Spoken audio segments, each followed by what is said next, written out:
Thank you, Dr. Bangser. It is now my distinct pleasure to present the senior class president, Mr. Adam Hoffman, who will share his personal message with you and present the class service project to Mr. James Koch, the president of the Board of Education.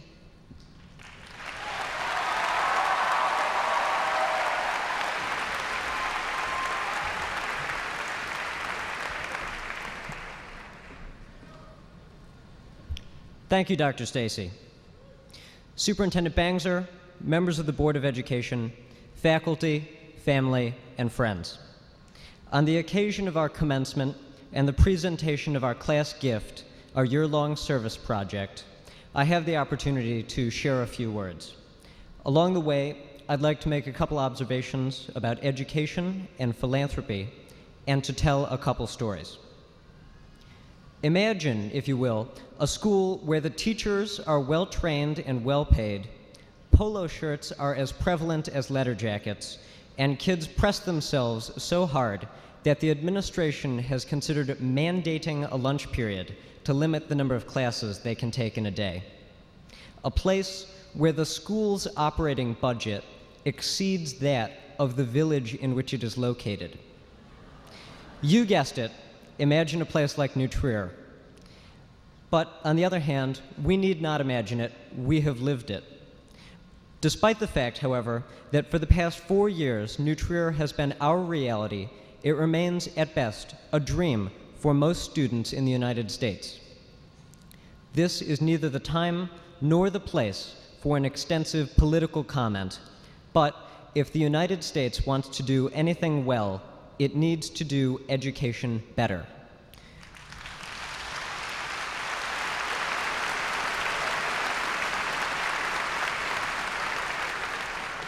We need more New Triers, well-funded, safe schools with well-trained, dedicated teachers. It is not to say that New Trier is perfect, not by any stretch of the imagination, but the opportunities granted by a good education like the one we received should be available to all. Our class has been just one small part of the good and bad that is New Trier.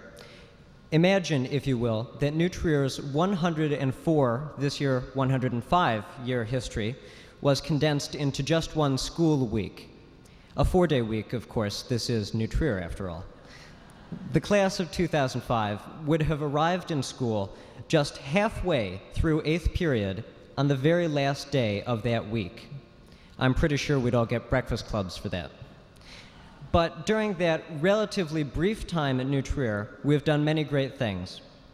This past year's charitable activities, made possible by many of the very generous donors in this room, have spanned continents and causes, but were joined in the spirit of laying foundations for all generations. Our crowning achievement was the full funding and construction of a house in Waukegan, Illinois, in conjunction with Habitat for Humanity. New Trier seniors, as Dr. Bangser said, have built 5 such houses over the past 5 years, and we are incredibly proud to have made a lasting commitment to a local organization that does such great work.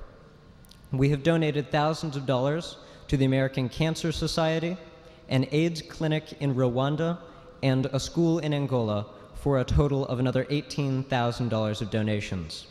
Above and beyond even that, the Senior Senate joined the New Trier Tsunami Relief Committee in donating nearly $55,000 to 2 orphanages and a reconstruction fund in and for the regions affected by this past winter's terrible natural disaster in East Asia.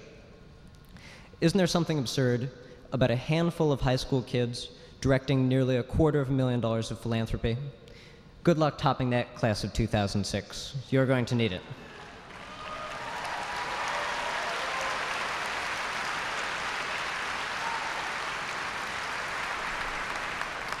So we know that New Trier is great, that education at large can be better, and that we gave away quite a lot of money this year. I would also like to share 3 lessons I've received over the past 4 years here at New Trier. Make the best of every situation, live forever, and help everyone. Sounds impossible? I know, but I'll give you a bit of explanation. First, make the best of every situation. A farmer awoke one morning to find his donkey had fallen into a well. The donkey was standing at the bottom, and the farmer knew no way to get the donkey out. Besides, it was an old well and an old donkey, so the farmer decided he would fill in the well and bury the donkey there. He got the farm workers together, and they started shoveling dirt into the hole. The donkey cried out pitifully when it realized what the farmer had intended to do. But the donkey didn't wait or decide to give up to die. Rather, as each layer of dirt went in, the donkey stepped on it and slowly but surely lifted itself up and out of the well. The farmer was amazed. The donkey was understandably pretty annoyed. Too often, we may choose to be overwhelmed by what seems to be inevitable, but I think the results speak for themselves. Second, live forever. More than one overconfident teenager has said, "I intend to live forever, and so far, so good." But forever is an awfully long time. Consider Gilgamesh, a great king in Babylon. He had attained all the wealth and power that a person could, but knew that eventually he would die. So he set out on a journey to find the secret of eternal life. Eventually, Gilgamesh came upon a magical flower that would allow him to live forever so long as he held on to it. And nearly as soon as Gilgamesh set back to his home, a serpent ate the flower. Gilgamesh was again distraught, but he made it home safely and decided to write the story of his journey on the walls of his city. And not long after his return, he did eventually die. The moral of his story is, as John Maynard Keynes once said, "In the long run, we are all dead." But the very fact that we are still retelling Gilgamesh's tale today shows that he was able to make a contribution to humanity that was capable of outliving him. To attain that kind of immortality, we must find our contributions, be they our family, our art, our work, or our stories, and share them with others so that they may outlive the individual creators. We can make the best of every situation. We can live forever.